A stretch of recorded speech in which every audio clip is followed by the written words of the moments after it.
Don't Starve Together is like someone took the original Don't Starve, stuck a chainsaw to it and said, yeah, but now you can have 2 people fight the chainsaw. As on top of the normal starvation, freezing winters, smoldering summers, evil badgers, swarms of hounds, also gotta deal with killer monkeys, a chained hog, these Beyblade-looking freaks, demon lords, sandstorms, nukes, and the urge to not kiss this sexy pig on the mouth. So join me as I try to survive 100 days in Don't Starve Together. I generate a standard world and I decide to play as Wigford. And also joining me for this journey is my girlfriend Tuesday, who chooses to play as Wendy. And with that, we load into our new world. Immediately, the 2 of us decide to split up and start looking for resources. Our goal is to try and gather up as much stuff as we can and also explore as much of the map as we can, and then on day 10 decide where to set up our base. We're collecting all the twigs, grass, and flint that we see on the ground, but our real goal is to try and find some gold as soon as possible, for a reason I'll explain later. Along the way, I make sure to kill off any frogs that I see. This is because, unlike most Don't Starve characters who can just survive off of juicy roadside berries, Wigfrid is a pure carnivore, meaning she can only eat meat. Which, okay, like guys, quick sidebar, I tried researching into carnivore diets for like a joke or something here, but all I could find is this one guy who's like obsessed with the fact that he eats lamb tentacles. How to eat a testicle in 4 steps. It's testicle time! What's up, guys? It's testicle time. The Matrix is attacking. His shirt says it's testicle time. Like he's the Power Ranger who got the worst part of the freaking Megazord. This is kicking. This is Billy. All systems go. It's testicle time. Irregardless, in the first couple days, it's much harder to find meat than plant-based foods. But even though I can't eat berries, I still make sure to pluck all of the ones from the surrounding area so they can spoil faster in my inventory. Brilliant thinking as always, Shawnee. Oh wait, but I do actually put them to good use as I attempt to bait out a turkey for his precious drumsticks. Oh, I missed it. Dang it, I tried to bait out a turkey gobbler, but it did not work. Oh, okay, well, maybe this wormhole will at least teleport me somewhere fun, and it literally transported me 5 feet. Great start. Me and Tuesday both decide to follow these funky little paths as they'll give us a speed bonus to explore that much quicker. I managed to find a beefalo herd, while Tuesday finds the deciduous forest. But outside of that, we both have pretty boring evenings that soon transition into uneventful nights of resource gathering. On day number 2, I managed to find a touchstone, which will allow us to revive ourselves once upon dying. But I doubt we'll need that anytime soon, right? Okay, the birchnut forest is huge. I believe that. It's a really big birchnut biome. I 100% believe that. Well, yeah, I would have literally no reason to lie, so... Literally, why would I be lying to you right now? Tuesday manages to find a small marble biome, which is incredibly important, as gears are one of the most important early game items to grab. Normally, these little gear horses are a pain to take down, but I guess something already took them down for us, as Tuesday snacks herself 2 gears. She then attempts to take on the remaining 2, which would normally be really deadly. But Tuesday's character, Wendy, comes equipped with her dead sister, Abigail, who can fight mobs for her. Unfortunately, the 2 of them are pretty tough, and without support from Tuesday herself, Wendy is forced to watch her dead sister die once again. The first of many ways will traumatize these 2 little girls today. That sounded much worse than it did in my head. We continue looking around, desperately looking for gold, and I decide to build a fire so I can eat some rotting frog legs. After realizing our spawn is pretty much a dud, I jump into this wormhole, which takes me nearly halfway across the map. Uh-oh. I've angered the spider community. And after a heartfelt Twitter apology to the spiders, I've made a severe and continuous lapse in judgment. I find these pig homes that I start deconstructing with my hammer. I think in previous attempts I was afraid to tear these down, but after 40 minutes of talking to this AI of Christopher Columbus, I actually think that uprooting these homes is incredibly based. Hey. And I just want to say to the entire spider community, my apology did not satisfy the Twitter mob though, as the spiders quickly begin to swarm me. But thankfully, Wigford has a 1.5 damage bonus and spawns in with an incredibly durable helmet, so I'm able to take them out. Though while I'm killing him, this pig decides to walk up and eat my spoils. So in retaliation, I decide to, you know, set his entire home on fire, wake him up, and then brutally murder him. Which, you know, might have been a tad overkill in hindsight. I go on to hammer all the surrounding pig houses as well, killing the pigs inside and hoarding their precious boards. On day 3, I finally find some gold rocks, which I can then turn into a science machine. Unfortunately, I don't have enough grass to make a backpack, so I go searching while Tuesday begins making her way towards me. Oh my gosh, so many killer bees. Oh Holy my cow. god. Oh, Oh my god. oh my god. Oh my god. Bro. Oh my god. Ah! There's like 40 of them. They keep coming. They keep coming. Oh, thank God for Abigail's AOT. Or whatever. AOE. AOE. Eren Yeager. That night, Tuesday and I are reunited at our lovely science machine, where we can prototype a bunch of useful recipes like backpacks, build an alchemy engine, and What the hell's going on? Yeah, she's defending us. I have her in aggro during the night. Oh, a shirt. Oh, yeah, Oh! Run! Run! Thanks, run. Abigail. Thank you, Abigail. Turn her off! Turn her off! Turn her off! Well, no, it was what... That was distracting her. Oh, and there's a hound. Awesome. Sean! Sean! Sean! Sean! Sean! Help me! Oh, there's a hound? after those minor disasters, I make a hambat and warrior helmets for protection for us. I spend the rest of the day chopping down the trees I set on fire, as we're gonna need lots of charcoal for this run. I pre-craft some valuable structures like pig houses, crock pots, and drying racks, while Tuesday takes a quick dip into the caves to gather some light bulbs. In my previous playthrough, I waited all the way until day 60 to go down there, but I realized that it's not nearly as scary in the caves as I once thought. Oh my god! Okay, well, it's a little scary, I guess. On day 5, Tuesday uses the light bulb she got from the caves to make us lanterns, which last way longer than the torches we've been using every night and can be refueled with light bulbs. The rest of the day is just spent gathering up some resources like stone, gold, and trees. With all that, I'm able to pre-craft myself an alchemy engine, destroy my science machine, and head over to this huge pig village and start hammering all of their homes. And once it turns night, I use a neat little trick that you guys in the comments told me on my last video. While I'm almost completely out of food, by feeding this pig right here 4 monster meat, I can turn him into a were-pig, which will guarantee to drop 2 meat and a pig skin, which is great, as my meat-only diet has proved much more difficult than I thought, and I'm almost always on the brink of starvation. Meanwhile, Tuesday starts taking out beehives and gathering up their honeycombs so we can soon relocate said bees to our base. On day 7, I managed to take out a clockwork horse, giving us another 2 gears. It's important to try and get as many gears as you possibly can, because these are a non-renewable resource, meaning that the enemies that drop them don't respawn. Well, I mean, technically there is one way, but I come across another clockwork biome, but this time there's a rhino there. And if I can just get him to hit the horse, I could get some free gears. All I gotta do is, no,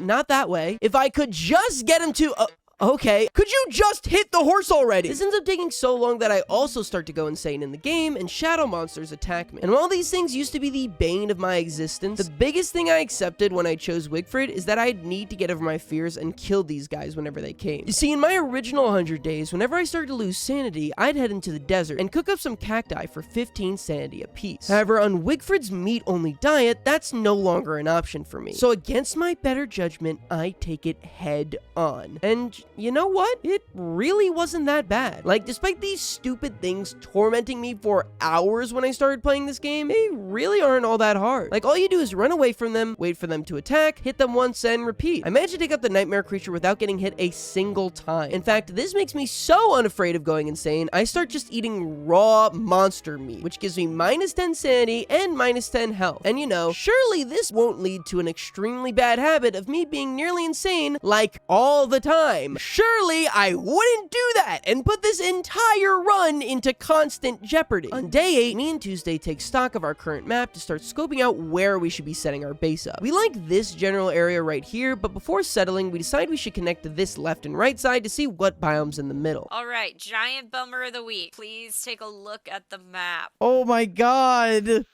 What the heck? That's pretty awful. What the hell? They look like they should. How do I get over there then? You have to go all the way around. Oh my god. So yes, for me to get to Tuesday and the spot of our soon-to-be base, I'm gonna have to go across the entire map. So I start on my long journey on over. But thankfully, I'm prepared to be on the road for a while, so I don't anticipate it being too hard of a journey. On day 9, I'm starving, I've gotten completely insane, and have no way to restore either of these things. The only thing I'm anywhere close to is this bundle of frog ponds, so I start this cycle of cornering one, killing it, running away from the reinforcements, waiting for them to lose interest in me, and then plucking off another one. After about a day of doing this and plucking off some shadow creatures, my stats are in a much better spot now. And from there, things get even better as I realize instead of going all the way around, I can just use this wormhole right here. And moments later, I'm reunited with Tuesday. Hey!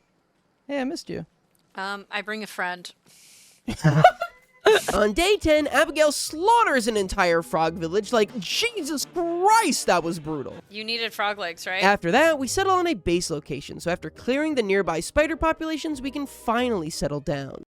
I started filling out our base with the necessities like an alchemy engine for prototyping, a crock pot for cooking, and some ice boxes to preserve our food. Later that day, though, I realized we might have been a bit too close to the spiders. Tuesday? Tuesday? Yeah, what's up? What's up? Um, Oh, Abby, come here. And to prevent this all from happening again, that night, Tuesday and Abigail go and destroy all the nearby spider dens. On day 12, Tuesday's been going insane and struggling to kill the shadow monsters. So I go off to a nearby desert and pluck her some cacti to keep her sanity up. After that, I build a small pig village over to the right of our base, whom Tuesday then turns into were-pigs using her monster meat surplus from last night's spider raid. In the meantime, I start cooking up all of my many frog legs and monster meat to give us a huge supply of meatballs for hunger and froggy bunwitches for health, which completely solves our hunger problem for a good long while. On day 13, the hounds attack, but we can just stick them on my sworn enemies, the spiders, with very little issue. Except this guy who managed to escape, but I can just bash his skull in with a pickaxe. With that taken care of, I start filling out the rest of our base by planting our twig saplings and setting up some more pig houses, while Tuesday heads down into the caves to hammer down some bunny houses. Okay, I found a bunch of bunny men. So I just kill their house? Oh, run away, run away. You have meat on you, don't you? Yeah. I'm sorry, I should have said this. I forgot. Okay, so just run away for a little bit. There's so many following you. Why have you done me like this? Abigail died to them. Yeah, drop that. Just And the yeah, hand just bat. drop the hand-bat and the basilisk wing by the entrance. Okay. I forgot they're vegetarians, so they get mad when like there are meat eaters around them.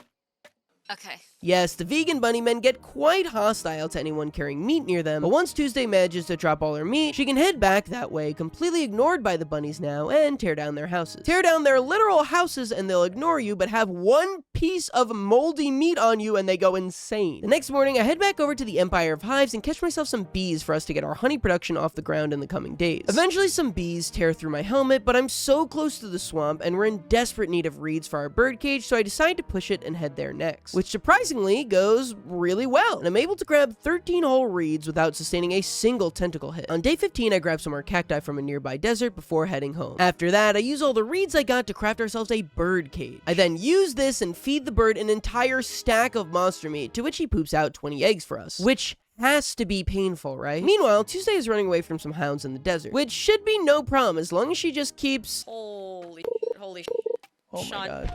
Oh, I died. Oh no. Okay, alright. Yeah, you know, it probably wasn't the best idea to set our base right next to the biome where one of the hardest bosses in the game constantly patrols. Irregardless, we find out that you can make an item called a Telltale Heart that will instantly revive another player. All you need is some grass and spider glands. Unfortunately, I don't have any spider glands on me, so I go looking towards a nearby spider den for some. But I am incredibly nervous about reviving Tuesday. I mean, not only do I need her support, but it also means if I die right now, there is no safety net. Because of this, I don't think at all and just head straight into a spider den to try and get some glands. I fail to realize that I should, you know, maybe put some armor on or prep in any sort of way for a spider fight, and... Oh crap, I don't have freaking armor, I just realized. This was not my smartest decision. Probably should have made that beforehand. Okay, hold on. Oh my gosh. Not my smartest thing I ever done. Oh, I died myself.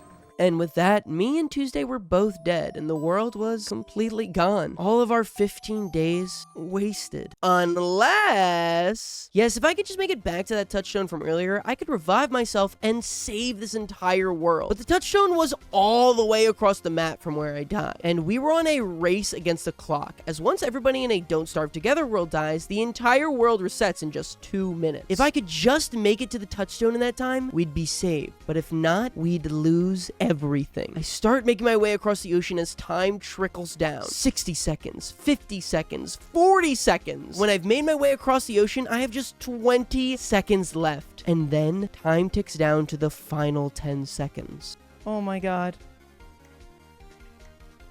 Holy crap. Oh my god. Oh my god! I did it with 2 seconds left! Oh my god, Tuesday. Holy oh my god. There was literally 2 seconds left. Oh my god. Jesus Christ. From here, I can take a nearby wormhole back to our base, and then go on to grab all my stuff, except the bees I captured, which I guess they're just free now. Now I can actually make myself a battle hum and take on those stupid well, actually, we don't need to, because it turns out that we already had 17 spider glands back at our base. It was just kind of behind this thing, so I didn't see it. Meaning this entire disaster was extremely preventable, but let's not focus on that. Let's focus instead on how noble and courageous I was to save this entire world. I go to craft the telltale heart, but in addition to the grass and spider glands, it also requires me to take 40 hit points. So I decide to cook up some pierogies using our monster meat and eggs to take me up to full health before crafting it. With my health filled, I can now craft the telltale heart and use it on Tuesday's ghost and bring her back to life. Phew! We were literal seconds away from disaster, but now at least things are looking up. The first thing I decide to do after this is finally build some chests, because if we had just had some simple organization, this entire fiasco could have been prevented. The next day, I escort Tuesday to retrieve all her stuff, which she can then use to craft a couple bunny hutches. She places these a little too close to our base, but that'll surely never be a problem, right? I also realized that winter is coming in just 3 short days, and we've done 0 preparations. So I head down to a nearby beefalo population where I, gently ask him for his horn, and then shave down the rest of his friends, which looks somehow worse than death. Then on day 18, I still need one last beefalo horn, so I spend the day baiting and killing 3 more beefalo before finally getting the last one I need. Upon getting home, I turn the 2 horns into warm beefalo hats for me and Tuesday. After that, one of our bunny men wandered a bit too far from his home, so he must join the beefalo in Valhalla. Then I spend the night pitchforking up the ground to give us some fuel for the many winter fires we're about to light. On day 19, while trying to grab some grass, Tuesday gets chased down by a tall bird, so I come in hand deliver her some pierogies to restore her health, and then take down the tall bird with Abigail. But we jump from one disaster to another, as upon returning to our base, our weekly helping of hounds have arrived. We didn't have time to remake Tuesday's armor, so instead of leading them anywhere, I just jump in and kill them with my handbag. I managed to kill them all, but for the finale, they send a red hound at us, which will explode into flames once we kill it. Well, that's no big deal. All we have to do is lead it far away and— Wait, no, Abigail, stop! Uh-oh, uh-oh, uh-oh. Put it out, how do we put it out? Oh no! How did it— Okay, well, it doesn't look like it's coming in the direction of the base. I think maybe it'll just naturally tire itself out. Okay, let me just try cutting these down here, and then maybe this will stop the spread. Okay, I think I might have contained it. Okay, I'm a little worried about this guy up here. I think we managed to contain it. And with all that over, I make sure to craft Tuesday a new helmet. It's day 20 and the last day before winter, so I make sure to craft up some thermal stones, as they retain heat from fires so we can carry them around to keep us warm. We've got so much food at this point due to Abigail's AOT attacks, so Tuesday goes off to find gold for another icebox. Oh, great. Now there's bombs. Bombs? Bombs. What do you mean bombs? You know what I'm talking about. I don't know if I do. Or like sometimes like the meteorites fall. What? Oh, you should run. I am. I don't really know what that means. I just know that it's not good. Unfortunately, Tuesday doesn't find any by the bomb, so she heads up towards the desert. I want to go get some gold. Okay, I'll come with you. Oh, you know what? I need to... Okay, there are some hounds who need killing. Where's my bodyguard? Me or Abigail? You, I thought you said you were coming with me. Oh, I thought you said not to. I'm sorry, I'm coming. Oh my god, you always say you're coming with me, and then what happened? He didn't seem excited that I was coming. Oh, there's the dragonfly. Don't want to mess with him. I really need some help. I'm trying to come to you. I was just trying to get the dragonfly away first. No, he's coming towards you. Tuesday. Oh no. Okay, I'm coming. Okay, she killed all the hounds. Oh. Problem solved. Another spectacular victory by Wendy and the kids. You didn't know.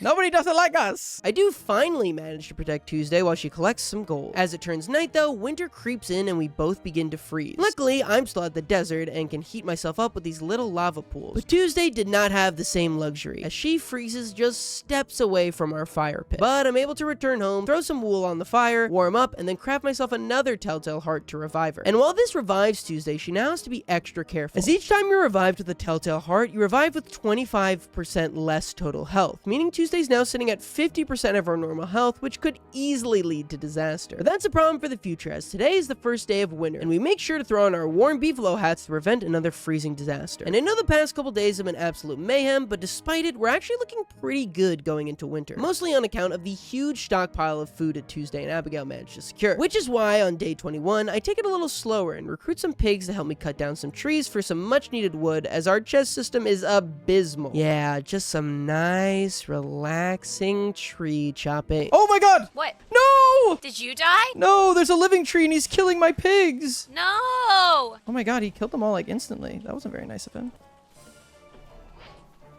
I'm kind of messing up this, Living tree? yeah, not gonna lie. Good on you. I'm not gonna lie. Freaking guys. Friggin' poggers! Me. Oh, I killed him!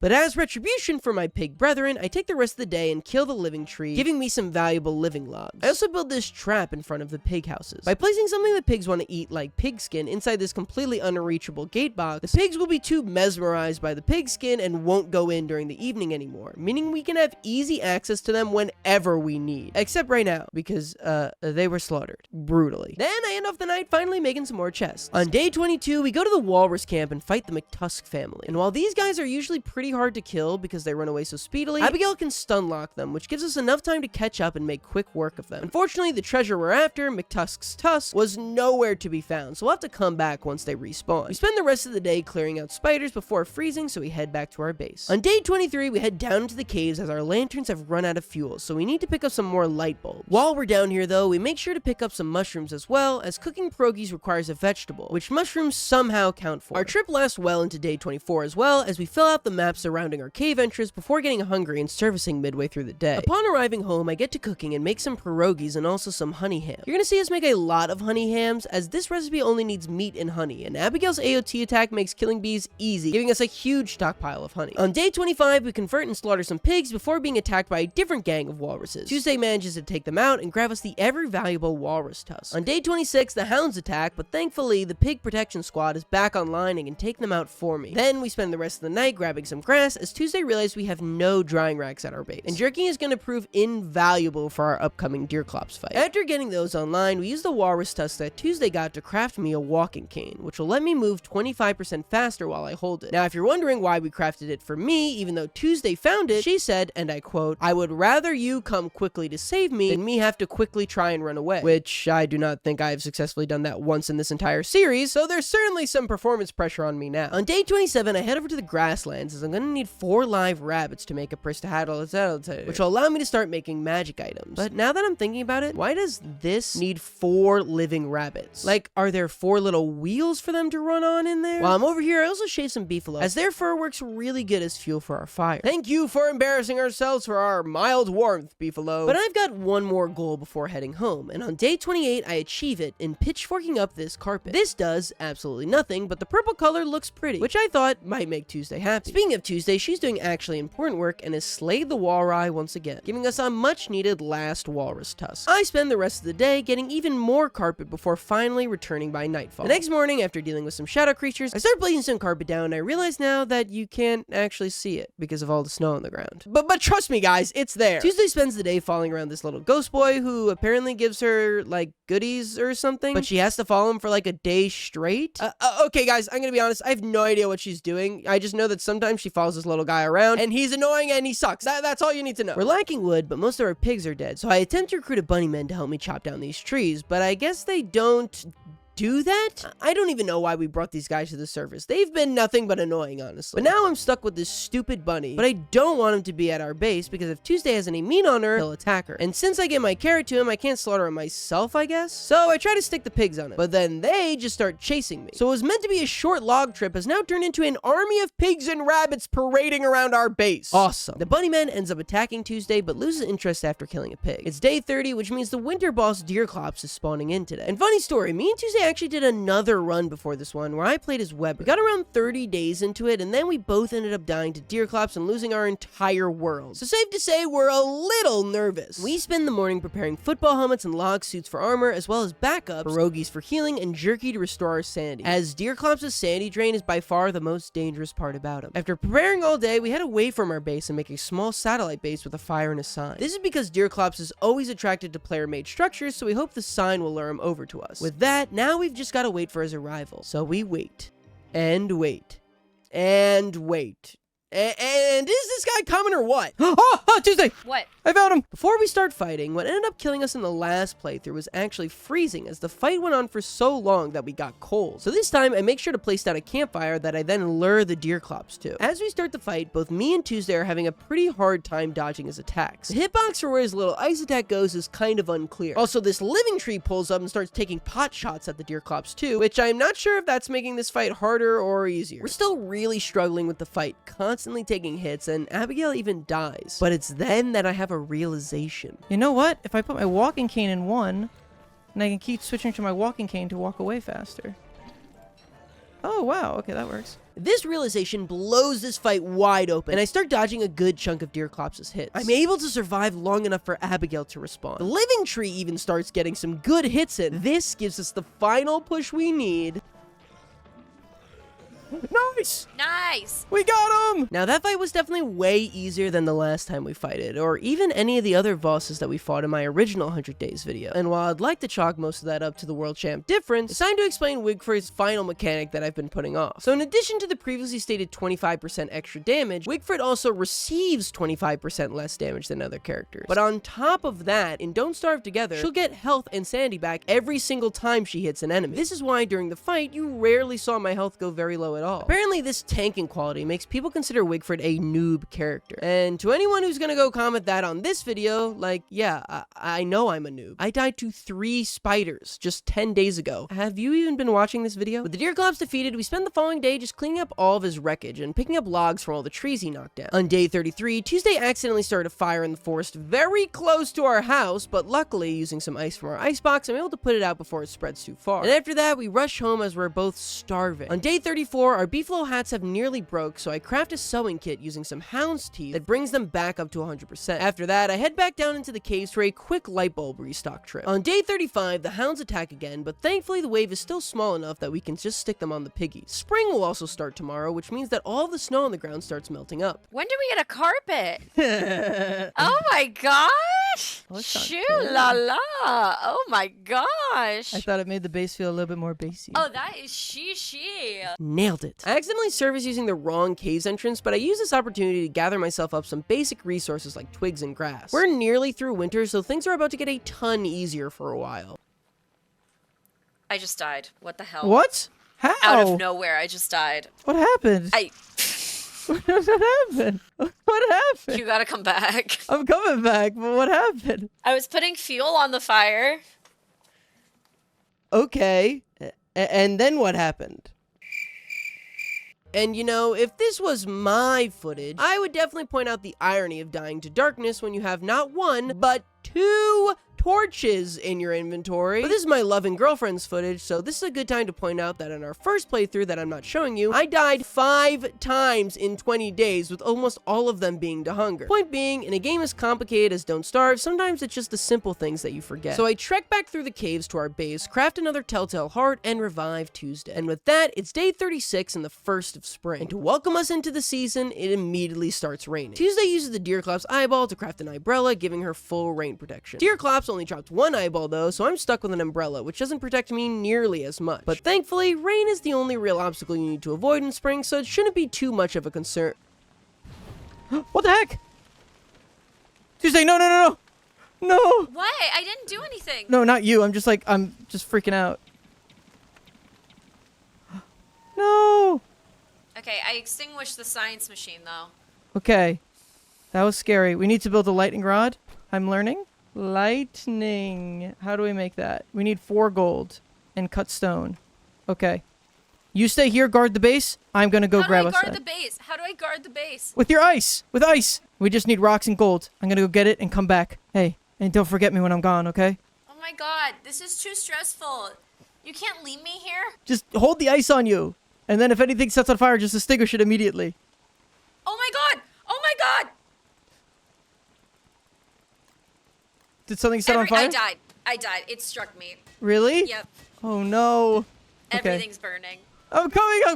Everything's burning. I managed to get home and extinguish the fires, but by this point, the damage had already been done. In perhaps the worst possible spot for lightning to have struck, nearly every single item we had collected this entire playthrough was burned down in an instant. Not to mention that Tuesday was also dead, so I'd need to find a way to revive her through all this. The worst thing that can possibly happen to you in this game is for you to fall behind, because then you're having to worry about a multitude of things at once, like hunger, sanity, health, weather, enemies, etc. So to prevent prevent this lightning strike from ruining our entire run, it's important for us to get back on track as quickly as possible. As such, I immediately go north to grab the gold we'd need for a lightning rod, but I'm quickly swarmed by hounds as I'm aimlessly chased around my lantern in the dead of night. I barely managed to escape the doggies, but grabbed no gold in the process. I head back home and realize that I had luckily pre-crafted a telltale heart, and it just so happened to not burn in the fire, so I can use that to bring Tuesday back to life. After equipping some armor this time, I can clear out the nearby hounds and finally get some rocks and gold. Though I realized our alchemy engine burned up in the fire, so I need to craft myself a new science machine. And with that, I have finally made us a lightning rod, protecting us from any future strikes. But now it was time to deal with the wreckage of what had been left in our base. Firstly, I've got to hammer down all the charred remains of our once beautiful organization system. From there starts the incredibly grueling process of moving every single item we had and reorganizing it. But thankfully, with 2 people, we should be able to get through it. Wait, where's Tuesday? Luckily, I had pre-crafted another telltale heart that I'm able to use to revive her once again. Thank God these did not burn in the fire. The next couple days is just spent solely for rebuilding the base, recruiting pigs to get logs so he can build chests, and then organizing those chests. While I do all that, Tuesday turned a bunch of monster meat she gathered into eggs at the bird cage. She then brings that stack of 40 eggs to the Pig King for some much needed gold nuggets. Though we recorded this during the Halloween event, which means we also get all this other event crap that I have no idea what it does, but it just makes collecting gold so much more annoying. By day 42, we've completely rebuilt the base and we're sitting in a much better spot. I even managed to make us an ice fling-o-matic to put out any future fires that could pop up. And with everything going back to normal, it's time to finally move on to our next project, mainly getting a bee farm going. I grabbed myself a beekeeper hat and head over to a nearby hive area. And while I wasn't expecting nearly so many to chase me, by just dodging their attacks, I managed to catch 13 live bees. That night, the hounds attack and whoa boy, there are a lot of them. Thankfully, we can pretty easily lead them down to our bunnymen who take care of them for us. Though I guess the hounds weren't enough for them as they start chasing Tuesday all across the map. On day 45, I managed to craft and set down some bee boxes. Meanwhile, we're almost completely out of food, so Tuesday and Abigail journey down to some spider dens and gather up tons of monster meat. And by day 46, I've placed our 4th and final bee box. Then we spend the rest of the day getting more monster meat, as we need to prepare healing food for our upcoming fight with the spring boss, Moose Goose. On day 47, I recruit some pigs to gather up some more logs, though our new bees end up getting too aggressive to my precious pigs, so I'm forced to thin out their population a bit. On day 48, we're continuing our prep for the Moose Goose fight, and we realize that we've also run completely out of grass, so we shovel up a bunch of tufts to bring home. The next couple days are mostly us just grabbing some more resources, as even though we've gotten our base back online, we're still feeling the effects of the lightning strike. Most of our basic resources like grass, twigs, and logs burned up, so we're constantly having to venture out to find more. On day 53, after what seemed like a season of prepping, we're finally able to take on the Moose Goose, and the fight actually goes surprisingly well. Tuesday and I are able to get in a pretty steady rhythm together, both of us going in for attacks and then dodging at the same time. This allows us to make pretty short work of the boss without really sustaining much damage at all. Oh, we killed him! Nice!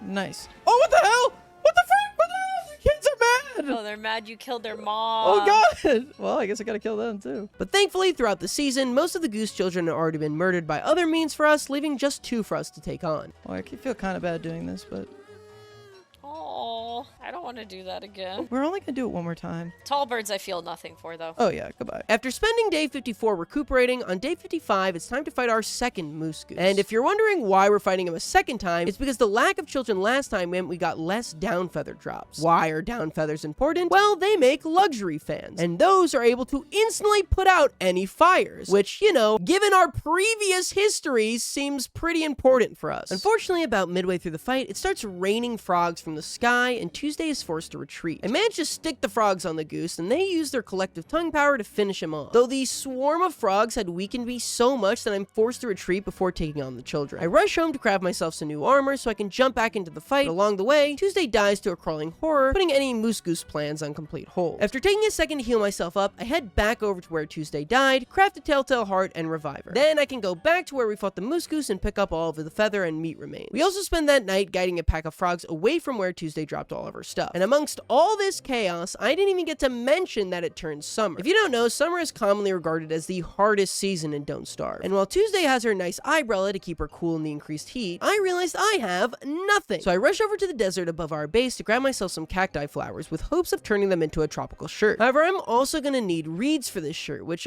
burned up somehow, I don't remember. So it's off to the swamp for me. But on my way there, I start burning up in the sun. And while Tuesday can easily chew on some ice to cool down, Wakeford's meat-only diet means that I have no respite from the heat. So with my skin boiling, I rush down into the caves where it's significantly cooler. Now, if you're thinking that we seem a little unprepared for this entire season, you'd be right. In fact, usually by this point, you'd want to have a whole cave base set up with food, ice boxes, the whole 9 yards. But we're so focused on restoring our original base after the lightning strike that we never had time to do that, being forced to now do it in the smoldering hot sun of summer. I head back to the surface to drop off a couple things, but immediately start burning, so we realize we're gonna have to conquer this heat problem first and foremost. After some back and forth, we decide to set up a small cooling pit in the caves that Tuesday will stay and survive at. Meanwhile, I'll take her eyebrow to the surface to go grab all the reeds we need. If you're wondering why Tuesday didn't go to the swamp, that would be because, and I quote, "that sounds above my pay grade."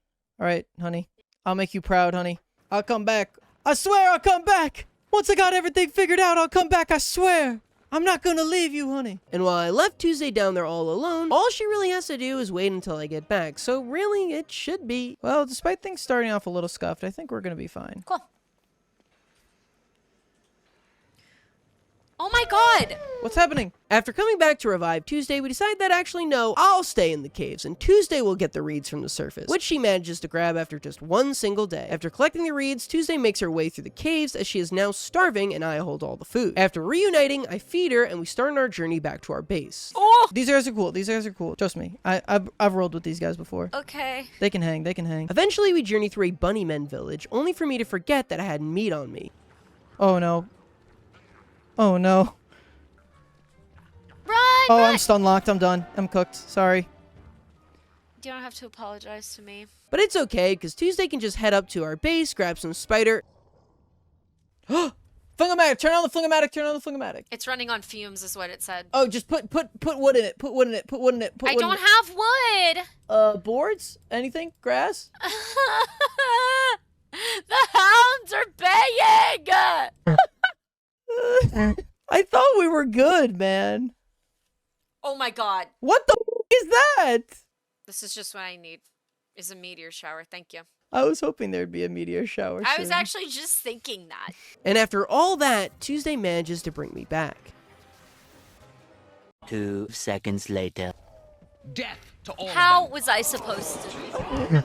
Yes, by now, you've probably realized something we should have realized a very long time ago. This run is in no way savable. We've just gotten so far behind that we can only survive for a couple minutes before the other person has to come and revive the other. A full 9 hours in, 62 days. And we've lost the run. At this point, me and Tuesday said we should probably just scrap the video altogether. I mean, we put around 15 hours of our life into this, and we barely even got halfway to day 100. And so, we put the video aside, deciding to no longer record any more Don't Starve. But that night, me and Tuesday lie in bed in complete silence. Because is that really who we are? But are we prepared to go back, start over, and try another full 15-hour playthrough? No, definitely not. But are we prepared to accept failure and just give up? Is that who we are? Is that what our relationship is built on? No, it's not. So we got back up, read up all we could about Don't Starve together on every crevice of the internet, watching every tutorial after tutorial until finally we were ready. So yes, this is how we survived 100 days in Don't Starve together. For real this time. You know the general deal, so I'm gonna speed through these first couple days. Grab some twigs, grab some grass, explore the map, you get the point. I managed to find gold nice and early on day 1 this time around, meaning I can make my science machine much earlier than in the last run. This giving me access to an early backpack and a shovel. I hammer down any and all pig houses I find and grab some light bulbs from the caves for a lantern. I find a pretty good wormhole that actually takes you straight to the swamp. On day 9, after exploring pretty much the entire map, we decide to base right here. And this base location is one of the best I've ever seen. Firstly, we're right next to 2 wormholes that can take us either to the Pig King or the desert. And then attached to those is another wormhole that can take you to the swamp, meaning getting across the map is just beyond easy. We're also right next to a sinkhole for easy cave access, a horde of spiders for meat, and the desert for cacti. On day 10, Tuesday goes through the map and evicts any pig houses that we happen to leave around. But at the same time, I'm building a bunch of pig houses near our base, so I feel like it all evens out. On day 11, I try to give the base a little organization as I hollow out areas to plant our saplings and grass tufts. While we were exploring the first couple days, I made sure to shovel out a ton of both to give us easy access to twigs and grass at all times. On day 12, I'm continuing to spruce up the base as Tuesday goes and starts getting ahead of our food production as she clears clears out a ton of spiders. And while Abigail is able to take out a good chunk of them, eventually the spiders get the best of her and aggro onto Tuesday herself and kill her. Luckily though, she's so close by so I can craft a telltale heart, easily reviving her. After escorting Tuesday to retrieve all her stuff, I make a bird cage. As with all the damage we just took, making pierogies should be our top priority. On day 13, I recruit an army of pigs to cut down some trees while Tuesday heads to catch some bees for our bee boxes. The following day, I use all my newly acquired logs to get some chests down and start organizing them. That night, the hounds attack, but there's so few of them that I can easily take them on with just a handbat and a warrior helm. Day 15 is more of the same, but on day 16, I craft all our bee boxes. Though I put them extremely close to our base, which Tuesday says worries her, but I can't imagine why she'd be worried about that. I mean, what is there to worry about?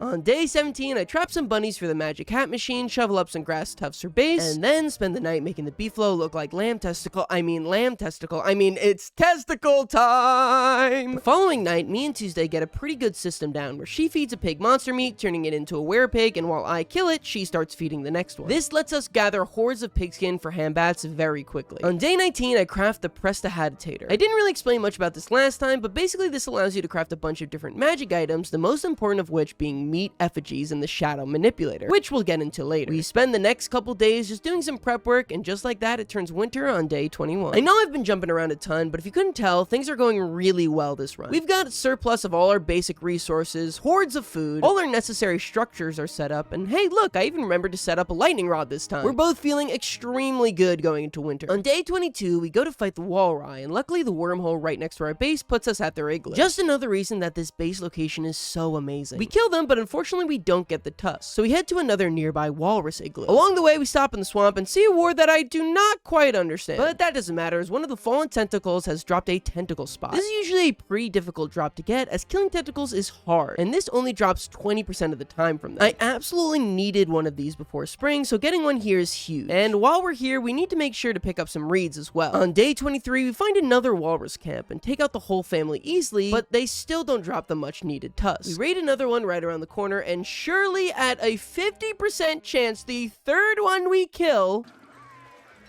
no tusk. Thankfully, we find a fourth camp, and Jesus, how many of these guys are there? And once we kill him, he drops his special tusk. On day 24, we finally made it home and spend the day sorting out our inventories. The following day, I head into the caves and deconstruct some bunnymen houses to bring up to the surface. Now that I realize bunnymen are actually pretty horrible to use as workers or fighters, but they do drop one important resource that I'm gonna need later, so it's important to have some on the surface. Day 26 comes and we start gathering a bunch of charcoal for drying racks as Deerclops Day is quickly approaching. That night, Tuesday also gets worried about the location of our bee boxes, seeing as they get aggressive during spring, so I deconstruct them and move them further up north. Tuesday also spends the day following this ghost around again, and I still do not know what you do. Who are you? Why does she follow you around? I do not understand. Meanwhile, I pitchfork up a bunch of ground and then set it on fire, giving me a stack of 40 whole ash. I can then turn all this ash into healing salves using just rocks and spider glands. While we usually just rely on pierogies for health, having a source of healing that never spoils is really important for emergency situations. Speaking of pierogies though, it's time to mass cook up as many of them as we can because we got a Deerclops fight coming up. So on the morning of the 30th, we head through the wormhole and build our sign far away from our base. While we wait for Grandma Deerclops' arrival, we manage to take out the nearby McTusk family, though the father gives us the real runaround before not even dropping his tusks, just his stupid hat. Irregardless, the following morning, Grandma Deerclops finally spawns in and it's time to take her on. And you might remember last time, me and Tuesday could not get into sync no matter what we tried, resulting in this fight getting down to the wire. But this time we're older, we're smarter, and we're better don't starve players. This time we're sure to weave for every attack, dodging hit after hit, threading the needle for minutes on end, right? Well, no, actually. You see, that sounds really hard. And everyone in the comments is already gonna say that I'm playing the noob character, so I might as well just embrace my destiny and sit there and spam my weapon until she dies. So while our previous fight was a dynamic journey across multiple days, this was a 20-second click F marathon until she dies. I can't tell if this means I'm getting better at this game, or it's just like way easier than I thought it was. That night, it's a full moon, meaning all of our pigs have turned into werepigs. And while you'd think this would make grinding them out easier, as now you don't have to feed them the 4 monster meat, they end up just eating each other's meat so quickly that you only get half the normal drops. On day 32, Tuesday continues to follow one of her stupid ghost babies as I hammer down some skeletons. This gives bone shards, which we're gonna need to make a raincoat. In the morning, we take on the last available batch of Walrus this winter, and luckily one of them finally drops his tusk, giving both me and Tuesday walking canes. Day 34 is spent gathering up some more grass, and that night the hounds attack, which I was, definitely prepared for. Oh shit. Stupid hounds. came out of nowhere and shocked me. Oh, build the thing! Oh my god. Oh my god. I had to build a torch and they were just wailing on me. Oh my god, that was so close. After barely escaping from the hound's succulent jaws, I'm able to pawn them off on the spiders, saving me for now. This lasts for all of about 3 seconds as a shadow monster then comes out of the woodwork to attack me, and I've got no weapon to defend myself. My best bet is to just constantly slap them with my cane like I'm a racist grandpa whacking their bedside nurse. But since I have no armor, one unlucky hit takes me all the way down to 6 HP, effectively sealing my fate. But somehow I'm able to just barely run towards the drying racks and steal myself a piece of jerky. This raises my sanity enough for the shadow monster to dissipate into the background, just barely saving my bacon. I take the rest of the night to start our preparations for spring, like crafting Tuesday's umbrella and using the bone shards and tentacle spawns I got to make me a raincoat. This will give me full rain protection at the cost of my armor slot, meaning I have to get used to not having a backpack. It's day 36, and a good thing I crafted my little coat because it turns spring and immediately starts raining. But with spring sprung, our goal is to now focus on preparing for summer, with the first big step to prepare an underground cave base. Now, the problem with that is one of the big items we'll need for our base is, of course, an icebox for food. And to make an icebox, you'll need gears. Unfortunately, while exploring the map, we barely saw any clockwork biomes. And getting gears by any other means is immensely rare or insanely difficult. So Tuesday and I decided to fill out the last unturned corners of the map with hopes of finding just one more clockwork course or a bishop or anything with gears, really. We look north, south, east, west, leaving no stone unturned in this investigation. And every time I think we find one, it's just another stupid carpeted biome. And you know, I probably didn't need to mention this, but while I'm doing that, Tuesday is replenishing our meat supply, and just look at this. Look at how effortlessly Abigail's just gunning down droves of spiders. Like, this is borderline unethical. On day 38, I purposely go a little insane so the bunny men will appear to be beardlings. This is the main reason we want a good supply of these guys on the surface. By just feeding one of them a carrot and then attacking the other one, I can instantly make them turn against each other and kill the odd man out. Unlike normal bunny men, these insane versions drop beard hair. I give this beard hair to Tuesday, which she can then use to make herself a meat effigy. This acts as a one-time use free revive, no telltale or heart required. Having one of these for each of us is going to give us way more security if anything awful were to happen. So it's important to try and get one of these meat sacrifices up for myself as soon as possible. After that, I've had just about enough of this snarky little spider queen posting up around our base, so me and Abigail decide to take her out. And after just a couple hits, she retreats her bottom into the ground. On day 40, it's time to get serious about the icebox problem. So me and Tuesday split up and attempt the 2 rare ways to get gears. Tuesday heads to the desert to open tumbleweeds, which each have a 1% chance of having gears. Meanwhile, I head to a graveyard and start digging up those graves, which each have a 3% chance to drop gears. That was pretty clever. Oh, gears. Where did you find them? Tumbleweeds? Yeah, I got 1 gear from a tumbleweed. Nice. This gives us enough for the underground icebox, but we'll still need 2 more in order to make ourselves an ice flingomatic. This isn't entirely necessary if we spend most of our time underground in summer, but given our previous fire history, we decide to keep looking. Let's play What's in That Grave? Binoculars. A ghosty. A red gem. Not top of mind, but also very useful. Nightmare fuel.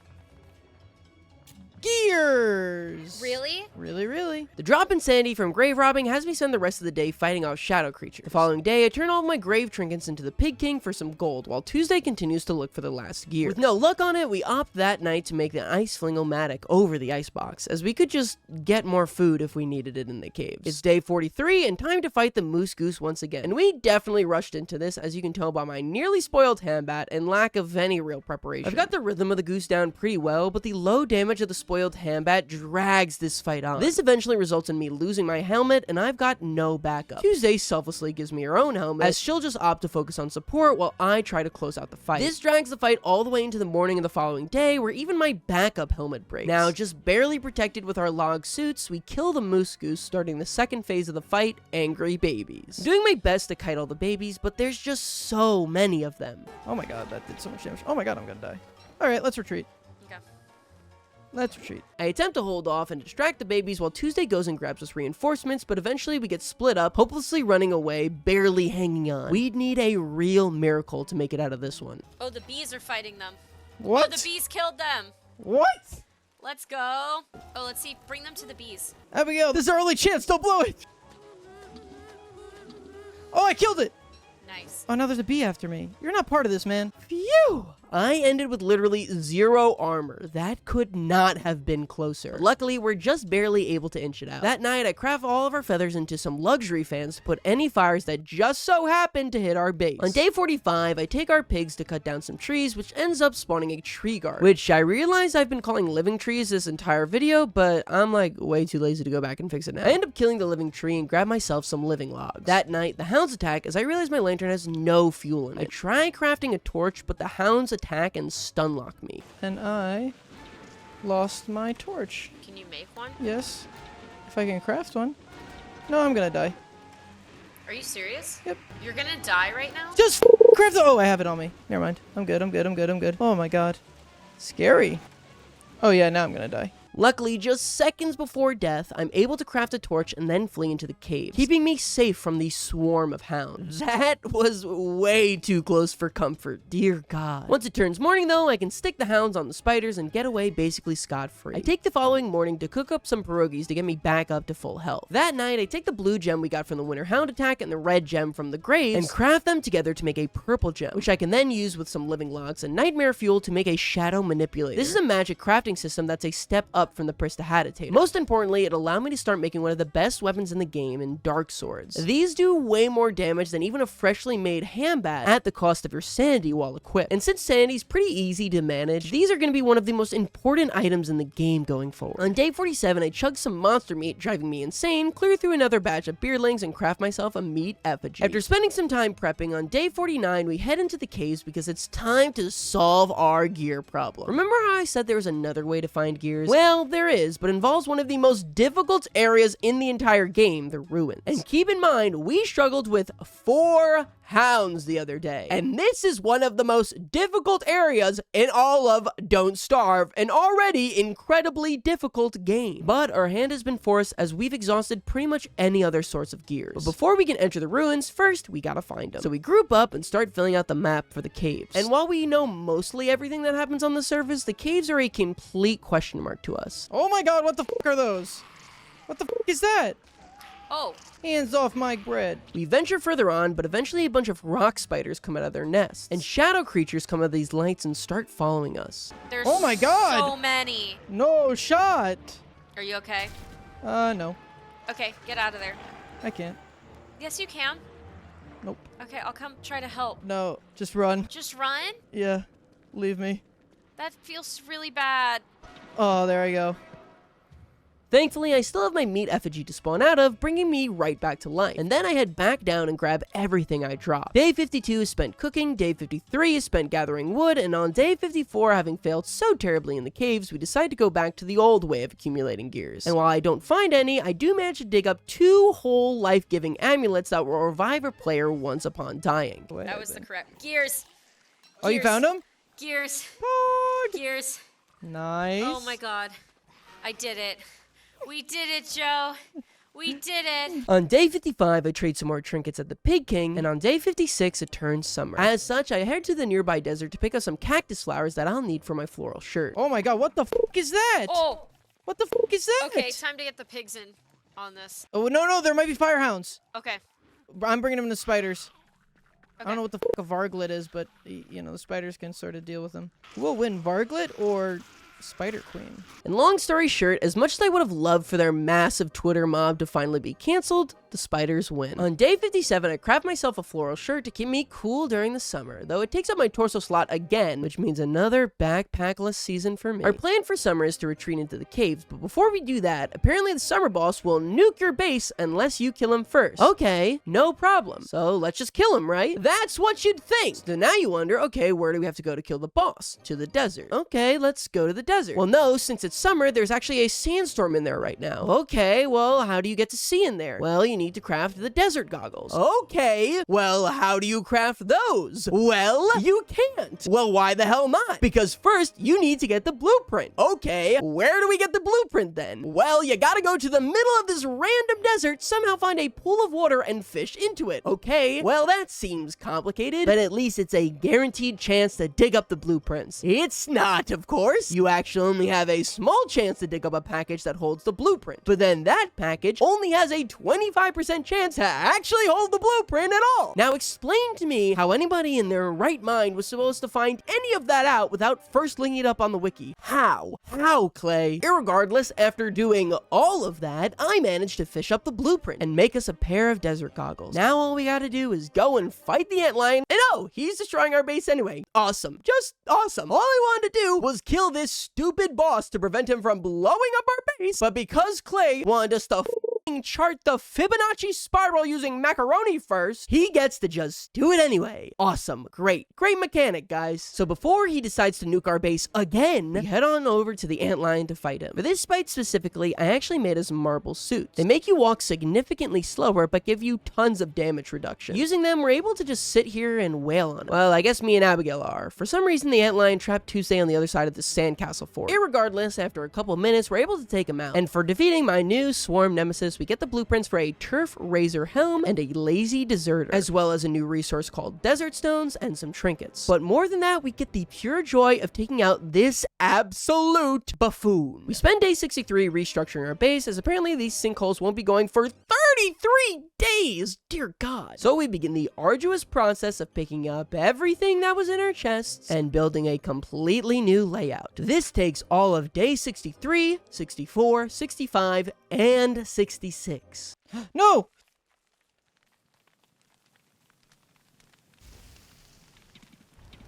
Okay. Phew. On day 67, we decide to actually explore the caves because, you know, that was supposed to be the entire point of summer before someone interrupted. We spend the next couple days just exploring the underground, and on day 68, we even find this chained up pig. And I'm no expert on this game, but even I can tell that despite him asking me to free him and my general aversion to private prisons, I think I'll just leave him there. After walking through lightbulb biome after lightbulb biome, on day 69, we find something completely new. Whoa. Whoa, what's over here? Look. They're lunar mush trees. What the hell is this place? What are these things? Why are they alive? I don't know. It's cool. Oh my gosh, look at the fountains. Oh, we've got company, honey. And madness. Do you see that? Okay, what the hell? Can I kill him? Oh, ouch. Oh, I killed him. Oh, he gave me living logs. Oh. And moon shrooms. What's this? Moon shard. That seems important, I'm gonna be honest. What the fuck? What the fuck? There's a naked mole bat. Well, I must kill him. Oh, he just dropped a single piece of monster meat. Well, now I kind of feel bad for killing him. After leaving the moon tree biome, we're chased down by this worm snake who I can finally enact revenge on for ending my 100 days file, you stupid blind parasite. Oh. Oh, this is the ruins. Okay. Pretty sure. What happens if we step in here? Nothing, I don't think. Oh, I got something. I got a iridescent gem. Okay, I'd be careful. Abby, Suze.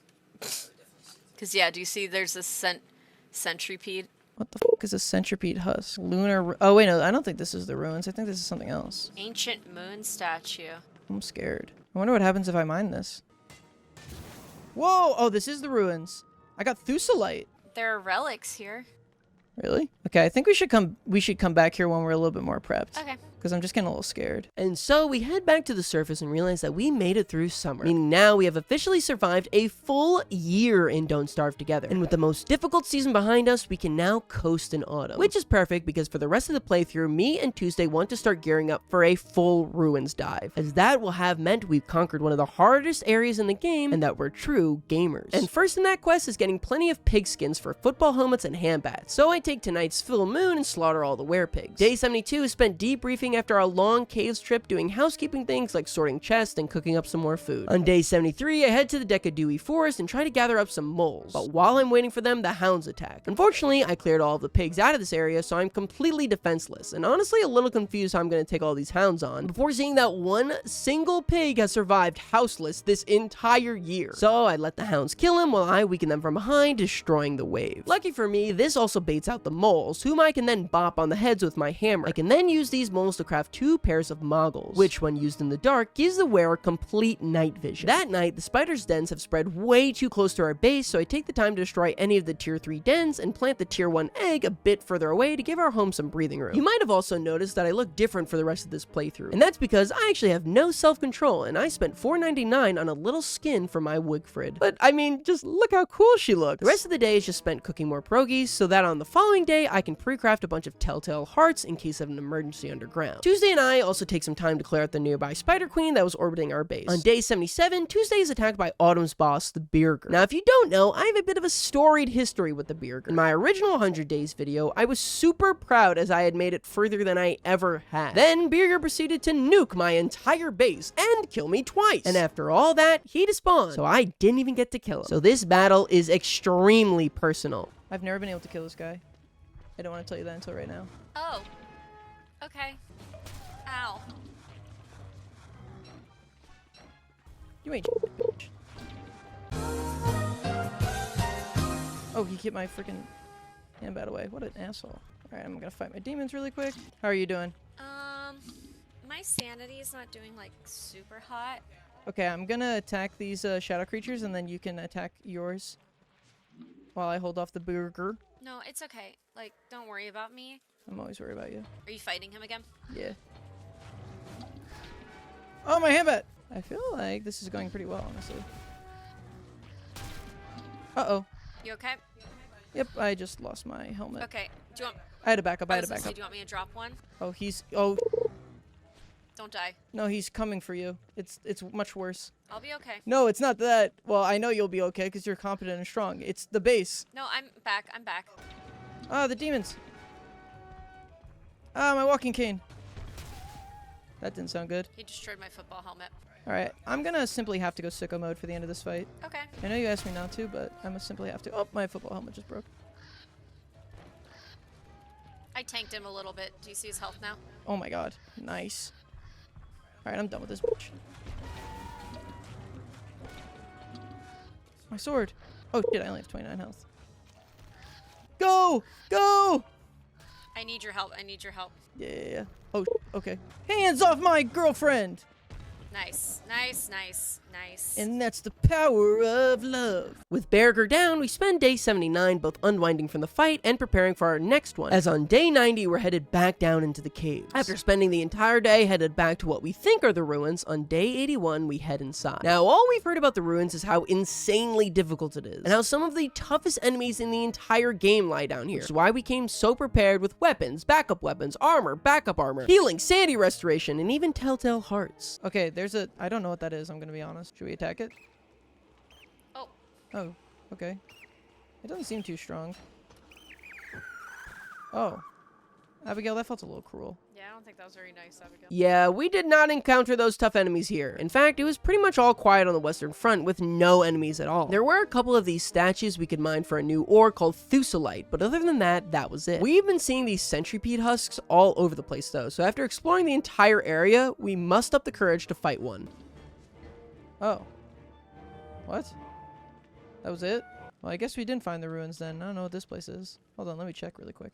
This is the ancient archive biome. Oh, so the ruins are on the complete other side of the map, it sounds like. Yes, as you probably guessed already, we were in the complete wrong place, and nowhere even close to the actual ruins. While this felt like a huge bummer, we did manage to grab almost a full stack of Thusalite, one of the most valuable ores in the game. But we were still determined to make something of this trip and discover the ruins. So we start venturing out into the caves, searching in every crack and crevice to find its possible location. And we searched and searched and searched and searched, fighting off glowworms, nightmare creatures, bats, until we finally walked around nearly the entirety of the caves. Real-world hours go by as we're checking every path, corner, or road for the possibility of seeing the ruins. Eventually, Tuesday runs so low on resources that she retreats back to the surface. But I am so determined to find the ruins that I stay down there for another couple of days just checking everywhere that I possibly can. But after 7 full days of searching and the map looking like this, still no luck. So I decide to surface for now and give up on searching. Is what I would say if I was a freaking bedwetting baby. Which I still do, but for non-baby related reasons. No, after a quick food pit stop back at the surface, I get right back into the action and search for those ruins. Because although the entire map looks completely filled to me, I had a secret weapon. You see, my friend Guille is actually one of the top Don't Starve speedrunners in the world, having beaten the game countless times in just under an hour. So if anybody was going to know where the ruins would have spawned, it would be him. I send my full map over to him, and all he could respond with was, "That's pretty odd." Yes, apparently this was a particularly strange ruin spawn, and under normal circumstances, the way it spawned should never occur. As such, Guille really didn't have any idea where they might have spawned. He gave me two general areas that they might be, but he said the spawn is so irregular that I really shouldn't count on it. So I made my way all the way to the other side of the map, and finally, on day 89,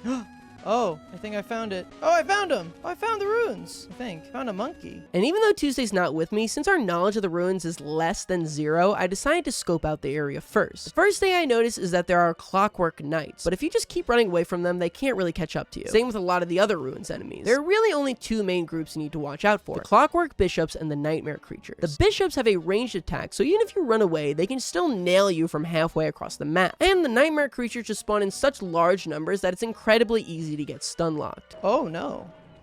This feels bad. I'm getting a ruins crash course right now. What? I'm just like scoping out the area for us. Why? Just so like, you know, we'd know what was going on. Why'd you do that? I mean, things are actually going surprisingly well. Okay. But it's honestly not that bad. You just have to go when the nightmare lights are closed, I'm realizing. Because right now they're open, and I wouldn't say this is like the best time. Eventually, the amount of nightmare creatures becomes completely unmanageable, and I try to grab my lantern, but the horde of shadows still stands in my way. Luckily, by baiting them away and then using my walking cane speed, I can slither by and grab my lantern. I continue exploring until I'm hit with something worse than any enemy the ruins could possibly throw at me. Oh, it's cold down here now. Let me just leave for the second.